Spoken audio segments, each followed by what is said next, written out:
자, 오늘은 시편 2024년도 우리가 나아가야 될 그 방향 마지막 순서입니다. 세 가지를 말하고 있는데 지금 세 번째 시간이 되었습니다. 시편 1편 전체에 대한 걸 가지고 살펴보고 있는데요.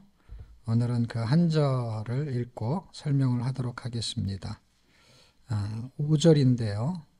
찾으셨겠죠? 같이 합독하겠습니다. 시작. 그러므로 악인들은 심판을 견디지 못하며 죄인들이 의인의 모임에 들지 못하리로다. 아멘. 예, 3주째 하고 있는 이 내용은 초점이 어디에 있냐면요. 1절하고 6절에 있어요. 그러니까 복 있는 사람, 그래서 복 있는 사람의 개념 정리가 필요한데 그 복이 있다라고 하는 것은 의인이다라는 거예요. 그 의인이 가는 길로 가는 사람을 복 있는 사람이다. 이렇게 말하는 거예요. 그럴 때 길은 여러 가지 길이 있는데 1절에 보면은 악인이 가는 길이 있어요. 죄인이 가는 길이 있어요. 오만한 자가 가는 길이 있어요. 가다가 앉은 것을 오만한 자의 자리라고 하는 거고 그 길로 가다가 꾀를 내는 것을 악인의 꾀라고 하는 거예요. 그 길은 이제 한 길로 말하면 무슨 길이냐? 그냥 죄인의 길이에요. 죄인의 길에 가면서 머리를 쓴다는 거죠, 죄인도. 그 다음에 뭔가 자리를 차지한다는 거예요. 근데 의인도 의인의 길을 가는 거예요. 근데 의인도 뭔가 지혜가 필요한 거예요. 그 다음에 의인이 가면서도 그들이 가야 될 자리들이 있는 거예요. 그들의 모임이 있는 거예요. 그것이 굉장히 중요하게 상반되고 있는 것인데 이제 첫 번째, 두 번째, 세 번째가 다 연결이 되는 거예요. 자, 의인은 당연히 복 있는 사람이죠. 근데 그 의인에게는 품질이 되게 중요하다고 했어요. 의인이 종류가 다양하겠죠. 죄인도 마찬가지고. 그러니까 의인도 키가 큰 의인이 있을 테고 돈이 많은 의인도 있을 테고 그 다음에 좀 머리가 좋은 의인도 있을 테고 의인은 다 머리가 좋고 다 돈이 많고 그런 건 아니에요. 여러분 착각하면 안 돼요. 죄인도 나쁜 놈만 있는 게 아니라 좋은 죄인도 있어요. 여러분 그걸 착각하면 안 돼요. 좋은 죄인이 있다는 게 무슨 뜻이냐면은 성경에서 말하는 죄에 근거한 그 기준에서 벗어났는데 사람이 좋아요. 근데 좋은데 죄인이야. 그런 것처럼 의인도 종류가 있다는 걸 생각해야 돼. 근데 그 범주 안에 있다는 건 일단 중요한 거야. 죄인의 범주에 있느냐, 그 다음에 의인의 범주에 있느냐. 그랬을 때 의인의 퀄리티를 높이기 위해서 굉장히 중요한 거는 모델 케이스가 있는 거예요. 여러분, 죄인의 모델 케이스가 누굴까요? 죄인도 모델 케이스가 있을 거 아니야. 자기의 그걸 뭐라 그러죠? 롤 모델이 있을 거 아니에요. 롤 모델. 죄인이 형편없는 죄인 모델을 따라가지는 않을 거 아니에요, 여러분. 죄인도. 그러니까 의인도 롤 모델이 있고 죄인도 롤 모델이 있다면 그 기준이 성경을 제가 이렇게 읽다 보면은 가끔가다 나오는 게 있어요. 그게 뭐냐면 길을 말할 때, 그 다음에 유다서에서 했던 거예요. 어떤 길로 가지 말고 할 때, 구약에서는 다윗의 길과 그 다음에 여로보암의 길을 말하는데 신약에 와서 보면 발람의 길, 그 다음에 또 누구죠? 고라 자손의 길, 그 다음에 또 누구죠? 고라의 폐역인데 그 폐역으로 가는 길, 그걸 말하는 거예요. 그러니까 통째로 다. 그 다음에 가인. 그랬을 때 요걸 반복적으로 하는 이름이 등장하는 게 누구냐면 가인이에요. 그래서 요한일서에 보면은 가인처럼 하지 말아라. 가인이 가는 길로 가지 말아라. 이런 얘기를 하는 거예요. 자, 그러면 가인처럼 하지 말면 가인하고 대비되는 사람이 있어요. 그 사람이 누굴까요? 아벨처럼 하라는 개념이 되는 것이죠. 그러니까 아벨처럼이라는 것은 어떤 뜻이에요? 아벨은 순교 개념이 있고 가인은 살인의 개념이 있어요. 그러니까 가인은 죽이는 일을 주로 하는 거고 아벨은 죽는 역할을 하는 거야. 이게 연극을 하다 보면은 가인의 연극이 있고 그 다음에 아벨의 연극, 그러니까 대상이 배우가. 그런데 이게 죽어주는 거야, 죽어주는 거. 근데 그 역할을 누가 했냐면 예수님이 했다는 거예요. 그 길로 가면은 꼭 그래. 자기들이 예수님이 제자를 불러. 12명을 불러요. 그 다음에 70명을 불러요. 그러면서 보내. 당신이 하셨던 일을 시켜요. 보내면서 뭐라 그러냐면은 너 가면은 꼭 맞아 죽을 것 같아. 그러면서 보내. 생각해 보세요. 맞아 죽을 것 같으면은 간다고 할 때 말려야 되는데 안 간다고 하는 거를 보내는 개념이지. 예. 그래서 보내. 막 보내면서 뭐라 그러냐면 내가 너를 이리에게 보내는 것 같도다. 그래요. 양을 이리에게 보내는 것은 호랑이를 이리한테 보내게 되면은 이리가 잡혀 죽지요. 근데 양을 이리한테 보내게 되면 양이 잡혀 죽지요. 그러니까 예수님의 방향과 그 길이 품질이 예수님을 닮아야 되는데 그 예수님을 닮은 것이 첫 번째죠. 의인은 복 있는 사람은 그 가는 길에 무엇을 담아내야 되냐면 예수의 품질을 담아내야 되는데 그 예수의 품질은 그럼 뭐냐? 예수의 생명을 말하는 거예요. 그러니까 예수의 생명을 읽어내야 돼. 성경에서 욥기가 무슨 뜻이냐 시편이 무슨 뜻이냐 백날 얘기해봐야 소용이 없어요. 왜 소용이 없냐면 공부하거나 책을 내거나 뭐 제자훈련 시킬 때나 필요한 것이지 제자훈련도 이론에 필요한 것이 실제로 가게 되면은 써먹을 데가 하나도 없어요. 왜냐하면 예수님이 한 것처럼 하라는 얘기잖아요. 제자훈련이. 근데 그걸 가르쳐봐야 무슨 의미가 있냐고. 물론 시작은 그렇게 하는 거죠. 근데 끝도 그걸로 끝난다는 거예요. 제 말은 시작과 끝이 맨날 가르친 거로 끝나는 거예요. 그럼 어떻게 되냐 그냥 출발부터 그냥 해버리면 되는 거야. 뭐를? 예수의 생명을 그냥 느끼면은 예를 들어서 욥기에서 느꼈어요? 시편에서 느꼈어요? 그러면은 시편 1권, 2권, 3권, 5권으로 되어 있는데 누가 왜 썼고 이런 거 몰라도 아무 상관이 없어요. 정말로 아무 상관이 없어요. 뭐 예를 들어서 교회에서 무슨 성경고사 보고 시험을 보고 고사를 본다 그러면은 형편없는 점수를 맞겠죠. 써내지도 못하겠죠. 근데 그 사람은 품질이 나와. 품질이 나오다는 거 뭐냐면 그것을 알아버렸어. 그 시편에서 말하고 싶은 그 시편을 통해서 하나님이 말하고 싶은 예수의 생명을 읽어버렸어. 그 맛을 내기 시작해. 근데 이거 레시피를 너무 많이 공부했는데 못 내는 거예요. 그래서 지금 제가 이것을 선택한 이유 중에 하나가 뭐냐면 그거를 쭉 가르쳐도 결과적으로는 맛을 못 내는 쪽으로 간다는 거야. 결론은. 나도 그렇고 배운 사람이나 가르친 사람이나 똑같은 거야. 자기가 빨리 판단해야 되는 거 뭐냐면 공부를 다 해봤는데도 이게 쉽게 안 변하는 거야. 그러면 가르치면 변하겠어요? 이미 경험을 됐는데 안 되는데 그걸 가르치면 그 사람이 되겠어요? 그걸로 되는 게 아니라는 걸 안 거예요. 그게 과정인 거지. 그걸 할 수 있고 해도 돼. 근데 그거에는 키가 없어. 배를 다 만들었어요. 그 다음에 중요한 건 뭐냐면 배를 움직이는 키가 필요한 게 키가. 방향과 이런 거. 왜냐면 목적을 가지고 가야 된다고 한다면. 그럼 당연히 성경은 필요하고 공부는 필요하죠. 근데 키가 있어야 되잖아, 키가. 그 키가 있어야 되는 게 예수라는 거예요. 그리스도라는 거예요. 그 품질을 느끼는 건데 그 품질은 뭐냐면은 생명이야, 생명. 본질은 생명이야. 성경에서 예수의 생명이 딱 느껴지는 거예요. 어디를 봐도. 창세기 1장 1절, 2절, 3절, 4절. 그거 다 읽어봐야 천지창조인데요. 천지창조에 예수의 생명을 읽어낼 수 있다니까. 그 제가 쓴 책에 다 그 얘기 들어있잖아요. 비전 통독이든 그 다음에 말씀 간통이든 보시면 하나님이 빛을 만드시고 그 빛을 만든 걸 통해서 파생되는 그것이 결국 예수님이 이 땅에 오셔가지고 당신은 생명의 빛이라고 했는 그 빛의 개념을 설명했기 때문에 생명의 근거를 설명한 거예요. 그리고 그 안에 그렇게 만들어 놓고 사람을 만들었기 때문에 그 기간 안에 살게 만든 거예요. 그런데 나를 먹으면 나를 믿으면 영원히 죽지 않아. 해와 달과 별에 관여받지 않아. 이 말이에요, 여러분. 창조물 위에 올라가는 놀라운 새로운 피조물을 설명하고 있었던 거예요. 기가 막힌 거죠, 이게. 근데 그 백날 외워서 무슨 의미가 있겠어요. 예. 이 공부가 끝이 나지 않습니다.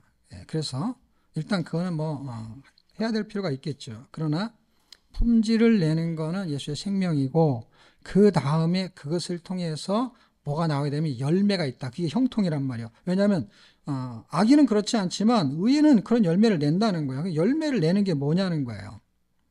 예수를 안 믿는 사람도 직장에 가서 일하면 월급 많이 받아요. 그걸 열매로 생각하면은 예수 믿는 사람이 열매가 적을 수도 있어요. 그 열매를 말하는 게 아니에요. 그 형통을 말하는 게 아니라 이거는 생명을 살려내는 형통을 말하는 거예요. 인생 사는 동안에 불통한 일들이 많이 있어요. 근데 그걸 뚫어내는 거예요. 어떻게? 죽음을 통해서 뚫어내는 거예요. 생명을 걸고, 그건 제가 설명을 거의 다 한 것 같고, 어쨌든 품질이 굉장히 중요해요. 품질을 가지고 읽어내고 그 다음에 그 사람에게 성경을 읽혀요. 그러면은 그 말씀을 믿게 만드는 건 그분이 하세요. 그분이 하시는 거에 대한 열매는 결국 뭐예요? 열매는 생명이 살아나는 거예요. 근데 우리가 생명을 살리려고 하면 얼마나 힘들어요. 그러니까 우리가 생명을 살리는데 살리는 일에 동역을 하는 거예요. 동역을 하는 건데 우리는 뭘 하면 되냐면은 그냥 예수님한테 인도만 하면 되는 거예요. 나다나엘을 그 안드레가 인도하잖아요. 와 보라 이렇게 말하잖아요. 그러니까 예수님을 소개시켜 주는 거예요. 소개시켜 주는 게 뭐예요? 성경을 읽히는 거죠. 근데 사람들은 연대 인명 지명 이거를 읽으면 그거를 모른다는 거예요. 그러니까 그거는 공부를 하면 되는 거고 지금 이거는 생명을 소개시키는 거예요. 그래서 제가 요한복음 6장을 설명한 거예요. 나를 먹으면 살아난다는 거예요. 내 말을 들으면 살아난다는 거예요. 요한복음 5장 25절 살아난다는 거예요. 그러니까 살아나게 하기 위해서는 어떻게 하냐? 먹여야 되는 것이죠. 여러분이 아이가 감기에 걸렸어요. 근데 너무 밥을 안 먹어. 그럼 어떻게 해요? 먹으라 그래요? 아니면 먹여요? 먹여야 돼요, 여러분. 그러니까 지금 성경 읽으세요. 그러면 될 것 같아요? 어떻게 해야 돼요? 먹여야 돼요. 먹으라는데 안 먹어. 그럼 어떻게 해야 돼요? 먹여야 돼요. 먹여야 된다고. 이렇게 먹여야 되는데 안 먹어. 그럼 뒤에서 먹여야 돼요. 앞에서 안 먹이면. 한 대 먹여야 된다고. 왜냐하면 이게 생명이 걸린 거라고 하면 먹는 거 걔가 죽을까봐 사실 그거 죽 한 그릇 안 먹어도 안 죽거든요. 근데 그 한 끼만 안 먹어도 엄마는 애가 타는 거예요. 똑같은 거예요, 여러분. 메신저가 이 뭔가를 말할 때 그것을 오늘 안 듣는다고 해서 금방 죽지 않지요. 그런데 어떻게 해요? 거기에 생명이 달린 거라고 하면은 그걸 멈출 수가 없고 놓칠 수가 없는 거야, 그냥. 당장 죽지 않아요. 그런데도 그게 소중하기 때문에 거기다가 에너지를 더 많이 쓰는 거죠. 다른 거는 덜 쓸 수 있는 거고, 그게 우선순위에 따라서 그렇다는 거예요. 근데 사람들은 성경 읽는 건 우선순위에 들어있지 않지요. 그러다 보니까 읽어도 되고, 안 읽어도 되고, 뭐, 다음에 읽어도 되고, 뭐, 어쨌든 하루에 한 장이라도 읽으면 되지 않냐, 그랬죠. 그렇게 모아가지고 뭐가 되겠어요. 근데 출발은 그렇게 할 수 있죠. 근데 평생 그렇게 읽어야 되는 거는 성경이 그렇게 하루에 한 장 읽게 써진 게 아니라는 거를 죽을 때까지 모르면 그건 참 답답한 거죠. 성경이 하루에 한 장 읽게끔 쓰여진 게 아니야. 하도 못 읽으니까 교회에서 하루에 한 장이라도 읽으라고 한 거겠지. 성경은 그 교회의 문화를 따라간단 말이에요. 근데 그 문화를 따라가면 안 돼요. 성경의 문화를 따라가야지 교회의 문화를 따라가면 안 돼요. 그러니까 그것을 읽어서 생명을 살리는 일을 해야 돼. 그러려면 마지막에 뭐가 필요하냐? 연합, 공동체가 필요한 거예요. 각자 그 일을 할 수 있어요. 예수님도 당신이 오셔가지고 당신 혼자 하시면 되잖아요. 그런데 복음서를 다 읽으면 가면서 어떻게 해요? 제자를 부르잖아요. 레젠하우스가 이런 사역을 하기 위해서 동역자를 모집하는 것은요, 의미가 있는 거예요. 왜 의미가 있냐면 이미 방향을 정했어요. 예수의 품질을 읽어내야 돼. 읽는 것이 어떻게 읽냐 이런 게 중요한 게 아니라 뭘 읽어내느냐는 거예요. 예수를 읽어내는 거고 본질, 생명을 읽어내는 거예요. 그래서 그것이 읽어지잖아요. 그럼 성경이 보이게 돼 있어요. 왜냐하면 이 지저분한 것들은 하나도 안 보이고요. 예수만 딱 보이게 돼 있어요. 그럼 나머지는 상황과 현상에 불과한 거예요. 그리고 실체가 보인단 말이에요. 그러면 이제 심플해지기 시작한 거예요. 그래서 마지막, 지금 가장 중요한 것은 공동체가 필요한 거예요. 그러니까 모임이 필요한 거예요. 보세요. 5절을 제가 읽었던 이유 중에 하나가 뭐냐면 의인의 회중에 의인의 모임에 들지 못하리라. 의인의 모임이 있고 죄인의 모임이 있다. 이렇게 구분이 된다는 것이죠. 그런데 그 모임 중에서도 여러 모임이 있어요. 같은 기독교 단체라도 선교단체 모임, 그 다음에 한 교회 안에서도 구역 모임, 그 다음에 그들 안수 입사 모임이 다 틀려요. 그 어떤 그들의 갖고 있는 목표와 지향하는 그 레벨에 따라서 모임의 이름을 부를 때 장로들의 모임, 그 다음에 당회 모임, 자기들 이렇게 정했어요. 그랬을 때 위로 올라갈수록 그게 고급하고 저급하니 이렇게 설명할 수는 없어요. 그러나 그들이 뭔가를 해낼 수 있는 일들을 다 모여가지고 하지는 못해요. 회의를. 그러니까 그 회중에 드는데 전체 회중에 있지만 소그룹 회중이라는 게 또 있는 거예요. 왜냐하면 그들이 해야 될 일들을 끌고 나가야 될 대상이 있는 거예요. 그래서 예수님이 12명을 뽑은 거예요. 그 12명은 세계 선교를 하기 위한 핵심 리더를 뽑은 거예요. 그 12명이 되게 적거나 많은 것 같지만 비유를 들자면 12명이 예수님한테는 적은 게 아니라 많은 인원이었다라는 판단이 들어요. 더 많을 필요가 없다는 거예요. 그 예수님은 더 적은 인원도 할 수 있느냐? 당연히 더 적은 인원도 할 수 있기 때문에 12명이 다 데리고 다니는 거는 늘 같이 다녀요. 늘 조이교회야. 늘 레제나우스야. 그러나 핵심 멤버가 따로 있다는 거 놀랍게도요. 그게 누구예요? 베드로, 안드레, 요한 이런 사람. 아니면 베드로, 야고보, 요한 이런 사람. 3명 아니면 4명. 베드로는 항상 들어있고. 요 세 사람을 데리고 가는 거예요. 예수님이 변화산에 갈 때도 세 사람을 데리고 가고. 나머지는 저 밑에 있고. 그럼 예수님이 뭔가를 차별을 했을까요? 제가 생각할 때는 12명의 제자 중에서도 품질이 달랐을 것이다. 그 다음에 성향과 역할이 달랐을 것이다. 가룟 유다는 계산이 빠르기 때문에 회개를 시켰고, 그러니까 우리가 정확하게 사실 그런 걸 공부해봐야 별 의미가 없지만 예를 들기 위해서 예수님이 12제자를 뽑았을 때 역할이 있었다는 거예요. 놀랍게도. 안드레 같은 사람은 제가 이제 지방에 같은 데 가서 이제 회의 같은 거 하다 보면은 회장 있고, 그 다음에 부회장 있고, 총무 있고, 그 다음에 이 부장들이 쫙 많으면 한 10명 가까이 있어요. 그래서 경조사 문제를 다룰 때는 사회부라 그래서 사회부장이 있어요. 그리고 그런 부장들이 청소년 그러면 청소년 부장, 부녀부장 이렇게 쭉 있어요. 그럼 안드레 같은 사람은 그런 사회부장 같은 걸 했겠지. 누군가한테 소개하고 이런 걸 잘하니까. 그 12명 중에 역할이 있는데 그 역할 중에서 그래도 다혈질 기질을 갖고 확 좌장 역할을 했던 사람은 누굴까요? 베드로겠죠. 그 베드로가 그 역할을 하니까 베드로를 데리고 다녔겠죠. 그러니까 뭔가 정확하게 명단이 누구는 뭐 이렇게 정해져 있지는 않지만 그냥 느낌상 그런 게 있다라는 건 뭐냐면 품질은 예수의 품질을 내지만 성향은 다 다른 거야. 신기하게도. 다 달라서 그 다른 역할을 다 하고 있다는 거예요. 그런데 일단 품질이 중요하고 그 다음에 모임이 중요한데 그 모임은 어떤 모임이냐, 어떤 특성이 있느냐, 그것이 굉장히 중요합니다. 그것을 몇 가지만 이야기하고 마치려고 합니다. 자, 첫 번째는 품질을 내야 돼요. 그 예수의 생명을 읽어내야 돼요. 두 번째는 형통한 삶이 바로 열매를 거두는데 그 열매는 성경을 읽고 읽히는 거예요. 다시 말하면 예수의 생명을 읽고 읽히는 거예요. 그냥 몇 장을 읽는 게 아니에요, 여러분. 그런데 그 사람들에게는 동역자들의 그 사역의 길로 갈 때 반드시 동역자가 있는데 동역자들의 모임을 의인들의 모임이다 이렇게 말하고 있어요. 의인들의 모임이 있어야 돼요. 방향이 틀려 가는 사람들하고 같이 모이면 안 돼요. 제가 여러분 성경 통독원을 개설할 때 이런 사람이 해야 됩니다. 비전이 있고 막 이런 얘기 하는 이유가 뭔지 아세요? 다 같은 예수 믿는 사람인데요. 길이 다른 사람이 있어요, 여러분. 그런 사람하고는 일을 같이 하면 절대로 안 되는 거예요. 왜 안 되는 줄 아세요? 앞으로 가야 되는데 뒤로 가겠다는 거예요. 그게 가장 중요한 것 딱 하나의 대명사를 말해봐라. 그럼 그게 뭔지 아세요? 그게 기득권이에요. 기득권을 가진 사람은 절대 같이 가면 안 돼요, 여러분. 그러면요, 연합이 안 돼요. 분쟁이 생겨요. 분쟁이 생기면 모임이 흩어지게 돼 있고요.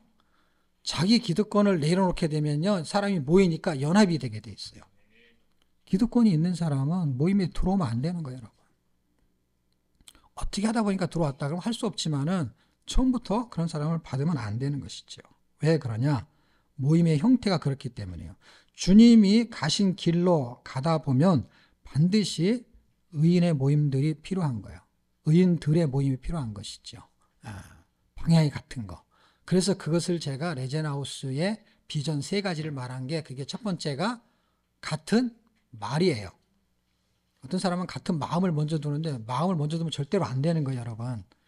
말이 틀린데 어떻게 해. 그러니까 기준이 맨 앞에 쓰니까 마음은 기준이 아니에요, 여러분. 기준이 첫 번째가 마음이 아니고 뭐라고요? 말이에요, 말. 어떤 말에 그 마음이 동하냐가 두 번째인 거예요. 그러면 그 행동이 나타나는 거야. 그 행동이 나타나는 게 이제 의지로 표현이 되는 거예요. 그게 세계 성경 거예요. 그럼 첫 번째 말은 뭐냐? 누구의 말이냐는 게 누구의 말. 누구의 말. 홀스도 말인데 워드도 말이고. 그러니까 끌고 가는 말. 그러니까 사람의 말이 끌고 가는 말처럼 말. 그 말 단어가 똑같아서 그렇죠. 그 말을 어떤 말을 타야 되냐는 거예요. 그 말. 그 말이 성경에서 말하는 구속사의 말인 거예요. 그러니까 생명을 살려내는 말이 기준이 되는데 생명을 살리는 말의 기준이 되는 분은 예수님밖에 없어요. 그게 구원이니까 그분이. 그러니까 그분의 말, 생명의 말, 그 말씀에 마음이 맞아야 되는 거야. 그거를 순종이라고 하는 거예요. 구속사의 말씀, 구원의 말씀, 생명의 말씀, 예수의 말씀, 주님의 말씀, 그 말씀, 하나님의 말씀, 거기에 우리가 마음을 맞춰야 되는데 그게 순종이에요. 그 순종이 제대로 되면 기득권이 없는 거고, 그 순종이 제대로 안 되는 사람은 기득권이 생기는 거예요. 일단 1차적인 기준이 굉장히 중요하고, 두 번째는 순종은 기득권이 없다라는 걸 이해하셔야 돼요. 지금 우리가 이렇게 디테일하게 말하지 않으면 다 순종한다고 말해. 순종한다고 말해. 하나님께 순종하는데 사람한테는 어떻게 해요? 기득권을 부려. 그래갖고 자기한테 순종하게 만드는 팀을 또 만들어. 그 모임 안에서 원래 모임이 하나야. 근데 자기가 또 다른 모임을 만들어. 그래서 기득권을 부려. 그래서 그 모임을 뭉개버리고 자기 모임을 만들어. 그거는 예수의 모임이 아니고 자기 모임이야, 자기 모임. 자기의 기득권 모임. 이용하는 거야. 누구를? 교회를. 돈과 물질과 실력을 그걸로 써요. 그 사람들은. 그런 사람들은 절대로 같이 하면 안 돼요. 왜? 겉으로 보면 절대 표시가 안 나요, 여러분. 그리고 인색하지 않고 뭔가 잘해. 왜? 자기 사람을 만들어야 되니까. 그런 사람은 이 요령이 있어요. 요령이 있기 때문에 잘 풀어. 잘 푸는데 푸는 이유가 뭐냐면 말, 마음, 뜻이 딴 데가 있어. 뜻이 세계 성계가 아니라 그게 뭐냐면 자기 성계야. 이쪽의 방향이 똑같은 것 같은데 달라요. 왜냐하면 자기 거를 하면서 같은 가는 거야. 그러니까 같은 게 아닌 거예요, 여러분. 다른 거예요. 그것을 고린도 교회에서 너무 많이 본 거예요, 바울이. 그래서 같은 말과 같은 마음과 같은 뜻을 품어야 되는데 이 세 개의 단어가 어디서 나온 거냐? 그게 고린도 전서 1장에서 나온 거예요, 여러분. 그게 레제나우스 비전이 된 거예요. 근데 말이 다른 거예요. 그 말의 기준이 뭐냐면은 예수 그리스도가 기준이 되는 게 아니라 자기가 기준이 되는 거예요. 그러니까 자기가 기준이 되다 보니까 자기 팔을 만드는 거예요. 계속 자기 팔을. 그 모임에서 나가면 괜찮아요. 나가서 가룟 유다 팔을 만들면 괜찮아요.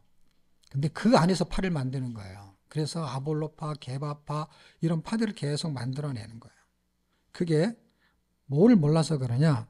고린도 전서 읽어보면은 그게 십자가의 도를 몰라서 그렇다 이렇게 말해요. 십자가의 도가 1장 18절인데 고린도전서 1장 10절에 그 말을 해요. 그러니까 십자가의 도, 예수가 왜 죽으셨는지 모르게 되면은 예수님이 죽은 거하고 아무 상관없어요. 그냥 자기가 기득권을 부리는 거예요. 기득권을 부리는 사람을 하여튼 최대한 잘라내야 돼요. 그 사람은 독립적으로 자기 일을 하게 만들어야 돼. 자기 일을 해야 돼. 근데 빌붙어가지고 계속 그 일을 하는 거는 그건 아주 무식한 행위예요. 왜? 내가 정말 하고 싶어, 그렇게. 그럼 교회를 개척하든가, 지가 안수를 받아가지고. 그리고 자기 멋대로 하든가. 이미 돌아가고 있는 거, 그만한 깜도 안 되는 게 거기서 좌장노릇을 하려고 하는 거예요. 그게 구약 때부터 있었냐? 구약 때부터 있죠. 구약, 신약 할 거 없이. 지금 말할 것도 없고. 여러분, 모임의 기준이 굉장히 중요합니다. 그 기준은 무엇입니까? 요한복음 8장 32절에 이런 말씀이 있어요. 진리를 알지니 진리가 너희를 자유케 하리라. 어떤 모임이냐? 복 있는 사람, 의인들의 모임은 진리가 자유케 하는 모임이에요. 근데 그 사람의 기득권 때문에 자유가 없어져요. 그 모임에 가면 그 사람 때문에 힘들어요. 그런 사람은 깨닫지를 못해요. 또 신기한 건 절대 깨닫지 못하고 누군가 그것을 한마디 하잖아요. 그럼 분란이 일어나. 자기가 여태까지 돈 쓰고 시간 쓰고 교회에다 헌신한 게 얼마나 많이 있는데 자기를 내쳤다는 거예요. 자기 이야기를 안 들어줬다는 거예요. 진리가 기준이 되는 게 아니라 자기 의가 기준이 돼버렸어. 자기가 여태까지 봉사한 거 그걸 다 얘기해가지고 자기 사람을 만들어내요. 자신이 기준이 되게 되면 기득권으로 분쟁이 발생해요. 분쟁이 발생하는데도 거기에 분쟁 앞에 늘 선두에 서 있으면서도 절대로 몰라요. 자기 때문에 생각 안 해. 저 사람 때문이라고 생각해 항상. 진리가 기준이 되면 기득권으로 연합이 발생해요. 아까 말한 대로 분쟁은 모임이 흩어지고 연합은 모임이 모여져요. 초대교회가 사도행전 2장 46절에 막 3,000명, 5,000명 이렇게 늘어났잖아요. 베드로의 전도를 통해서 그들이 하는 일이 뭐였냐면 날마다 마음을 같이하여 성전에 모이기를 힘쓰고 집에서 떡을 떼며 기쁨과 순전한 마음으로 음식을 먹고 성전에서라는 거예요. 그래서 이건 신약시대도 오게 되면 사실 단어를 바꿔야 돼. 성전이 이렇게 바꿔야 돼요. 장소의 개념이 아니라 본질의 개념으로 바꿔야 돼요. 어디에서가 되게 중요한 것 같은데 그렇지 않아요. 이제는 달라졌어요. 어디에서가 아니라 누구와 이렇게 바뀐 거예요. 성전에서가 아니라 성전이 장소는 이제 장소가 안 중요하냐? 그렇지 않아요. 장소는 중요한데 더 중요한 걸 말하는 거예요. 더 중요한 거는 어디에 있는 것보다 누구와 있느냐? 이게 중요한 거예요. 누구와는 누구가 중요한 거야. 누구. 히브리서 10장 25절에는 모이는 것을 습관이라는 설명을 했어요. 모이기를 패하는 어떤 사람들의 습관과 같이 하지 말고 오직 권하여 그날이 가까움을 볼수록 더욱 그리하자. 그날이라는 거는 언젠가 마지막이 될 때 더 자주 모여야 된다는 거예요. 팬데믹 이후로 사람들이 모이는 걸 되게 힘들어 했는데 지금 저는 모이는 게 힘들었지만 모이기를 원한다는 걸 알게 됐어요. 모이고 싶은데 못 모였던 거예요. 그래서 뭐가 더 활발하게 됐냐면 원래는 모이기를 힘쓰면 만나야 되는데 만나려면 시간과 돈도 들고 그 다음에 그런 게 형편에 따라서 움직여야 되는데 이게 팬데믹이 되면서 오프라인에서 못 모이니까 온라인에서 모이는 거예요. 그 온라인에서 모이는데 이제 팬데믹이 없어졌으니까 오프라인에서 모이는 거예요. 그러니까 어떻게 된 거예요? 만남이 더 자주 발생할 수 있는 스트레스가 더 많이 생겼어. 왜? 못 모일 것 같아요. 그러면 뭐 온라인으로 하지 이렇게 돼버리니까. 전에는 멀어서 못 가. 그러면 끝인데 이제는 멀어서 못 가? 그러면 온라인으로 하지 이렇게. 그래갖고 만날 수 있는 기회는 더 많아졌어요. 그러면 모임의 내용이 무엇이냐? 요한복음 8장 39절 거기서부터 쭉 44절까지 쭉 읽어보게 되면 모임의 내용이 아비의 행사를 하는 거라는 거예요. 아비의 행사. 그러니까 우리의 선배들이 늘 했던 것을 따라서 한다는 거예요. 근데 그 아비의 행사가 어떤 거냐 할 때 그 아비, 마귀의 행사, 요한일서 3장 12절 그 가인처럼 하지 말아라. 마귀의 행사 뭐냐? 죽이는 일이라는 거예요. 자, 그 요한복음 8장에 아까 말한 진리에 대한 이야기와 그 다음에 아비의 행사가 나와요. 아비의 행사에는 마귀의 행사가 있고 성도의 행사가 있다라는 거예요. 믿음의 행사가 있다라는 거예요. 살리는 게 있다라는 거예요. 죽이는 게 있고 살리는 게 있는 거예요. 모임의 내용은 뭐예요? 살리는 게 목적이었던 거예요. 근데 모여가지고 분쟁이 일어나면 모이는 게 뭐가 된 거예요? 죽이는 걸로 바뀌기 시작하는 거예요. 근데 멈춰지지가 않는 거야. 놀랍게도. 그러니까 멈춰지려면 어떻게 돼요? 말로 다시 돌아가야 되는 거예요. 성경을 다시 읽어가지고 자기가 뭐가 잘못된지를 봐야 되는데 성경을 읽으면 뭐가 보이냐면 남이 잘못된 거를 지적할 수 있는 성경 구절만 보여요. 신기하게도. 그래서 뭐 어떻게 되느냐? 그냥 바울처럼 냅둬야 돼요. 냅두고 나와야 돼 그냥. 그 모임은 지들끼리 하라 그러고. 근데 그 기득권 때문에 못 나오는 거예요. 왜냐하면 그걸 쪼개서 가지면 재산 불안이 되잖아. 그냥 계속 법정에서 다투어가지고 그 교회를 쪼개야만이 자기 재산이 되는 거예요. 기득권을 버리면 어떻게 돼요? 더 나쁜 놈이 갖는다고 자꾸 생각을 하니까 버릴 수가 없는 것이죠. 어쨌든 뭐 그거는 그 상황에 따라서 해야 되는 거고, 결론은 품질을 내야 되고 그 품질을 일켜서 생명을 살리는 일을 하려면 연합된 공동체가 필요할 때가 있다라는 거예요. 선교사가 혼자 나가서 선교할 수 있어요. 자기만 열심히 하면 돼요. 그런데 누군가 기도도 필요하고 물질도 필요하고 결국은 어떤 단체에 들어가야 되고 그 다음에 단체를 안 들어가면 만들어야 되거나 뭔가 같이 동역할 사람, 사역할 사람이 필요해요. 근데 그 필요한 그 사람들이 의인들의 모임, 방향이 같아야 되는데 그런 모임을 못 만나면 어떻게 돼요? 그냥 들었다 나왔다 하다가 세월 다 보내게 되는 거예요. 안 그러면 혼자 하든가. 교단도 너무 많다 보니까 사람들이 여기 들어갔다 나왔다 저기 들어갔다 나왔다 하도 문제가 많으니까 어떻게 해요? 우리는 독립교단. 그러면서 독립교단도 하나의 교단이 또 돼버렸어. 독립교단도 지긋지긋해 한 사람은 또 어디로 갈까요? 더 독립교단으로 가야 되나? 독립교단이 그래서 만들어진 거거든요. 교단에 속하기 싫어. 근데 교단이 됐어요. 그러니까 이게 아이러니한 거예요. 결국 우리가 의인들의 모임을 만든다고 하면서도 결국 똑같아져요. 그렇지만 필요한 얘기죠. 왜냐하면 계속 개혁을 일으켜야 된다는 것으로 이해하시면 돼요. 개혁이 일어나야 돼요. 개혁이 안 일어나면 어떻게 돼요? 분리가 되는 수밖에 없어요. 분리가. 그게 서로 자기 역할을 감당하게 되는 거예요. 그래서 하나님은 그렇게 하셨는지 모르겠어요. 큰 교회도 있지만 하나님은 교회를 계속 쪼개세요. 옛날에 뭐 호주에도 갔다 오고 미국에도 갔다 오고 그러면은 처음엔 교회가 하나 있었다 2개, 3개 생겨. 그래서 생겼는데 어떤 사람들이 A라는 교회 갔다가 상처받아서 B라는 교회 가고 B라는 교회 갔다가 C라는 교회 가고 교회가 3개밖에 없었는데 그래가지고 이 교회가 쪼개졌어. 상처받아서 돌아다니던 사람들이 만든 교회. 그런 교회가 또 하나 있어요. 그 D라는 교회. 그래서 상처받은 사람들이 거기에 모였어. 근데 또 새로운 사람이 오면 A라는 교회 갔다 B라는 교회 갔다 C라는 교회 갔다 또 D라는 교회가 있잖아요. D라는 교회 갔더니만 이 네 군데를 갔다가 또 상처를 받은 사람들이 또 생기면 E라는 교회를 또 만들어. 그래갖고 교회가 계속 늘어나. 그래갖고 한 서너 개 썼는데 막 7개 막 생겼어요. 개혁이 일어날 수 있다는 거야. 물론 큰 일을 할 수 없어요. 작은 교회는. 그런데 개혁이 일어날 수 있고 뭔가 살려내는 쪽으로 뭔가를 해낼 수 있다는 거예요. 어쨌든 도태되지 않고 뭔가를 계속 할 수 있다라고 하는 것은 생명력이 있는 것을 붙잡는 수밖에 없어요. 그 생명력이 있는 거, 음식도 마찬가지. 암에 걸렸어요. 건강하려면 어떻게 돼요? 생명력이 없는 음식을 먹는 거예요, 결국은. 그래서 살아나는 수밖에 없어요. 결국 우리가 살아날 수 있고 회복할 수 있는 단 하나의 방법은 말씀을 읽어내는 수밖에 없습니다. 결론을 내겠습니다. 레자나우스는 사역을 위한 공동체 모임이고 저희 교회는 그 모임을 주도하는 사역단체로 교회를 전환시켰어요. 그래서 통독원의 리더 모임을 만들었어요. 통독원을 만들고 리더 모임을 만들었어요. 그것은 사역을 벤치마킹 하려고 만든 거예요. 통독원의 연합사역은 말통축제와 교회 안에 성경 통독팀을 구성하는 목적으로 만들었어요.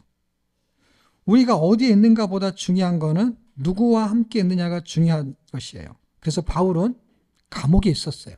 어디냐? 감옥이에요. 그런데 그는 진리를 알지니 진리가 너희를 자유케 하리라. 그는 자유했어요. 진리 때문에. 어떤 음식을 먹느냐 중요해요. 그러나 누구와 먹느냐도 굉장히 중요합니다. 더 중요한 거는 누가 먹느냐는 거예요. 그러니까 누구와는 대상이고 누가 먹느냐는 나죠. 그러니까 내가 중요한 거예요. 존재가 중요한 거예요. 그리고 그 존재가 중요한 사람하고 먹어야 돼. 아무리 맛있는 음식도 그 존재가 아주 기분 나쁜 하고 먹으면은요, 그냥 밥맛이 확 떨어져. 그런데 너무 형편없는 반찬인데 그 존재가 언젠가 한번 꼭 만나고 싶은 사람이었어. 그 사람하고 만났어. 그럼 음식이 이상하게 나쁘지 않아. 왜냐? 누구와 먹느냐가 그만큼 중요해. 그러니까 누구냐가 중요한 거야. 누구냐가. 사람은 밥을 먹고 살아요. 성도는 밥도 먹지만 말씀을 먹고 살아요. 사람은 밥을 먹고 살덩이를 품고 살아요. 살탱이라고 해야 알아듣겠나? 살탱이. 곰탱이들은 몰라요. 성도는 주의 말씀을 먹고 비전을 품어요. 사람은 밥을 먹고 살탱이를 품어요. 뭘 품는 게 나을까요? 예. 그런 은혜가 저와 여러분에게 있기를 주의 이름으로 축복합니다.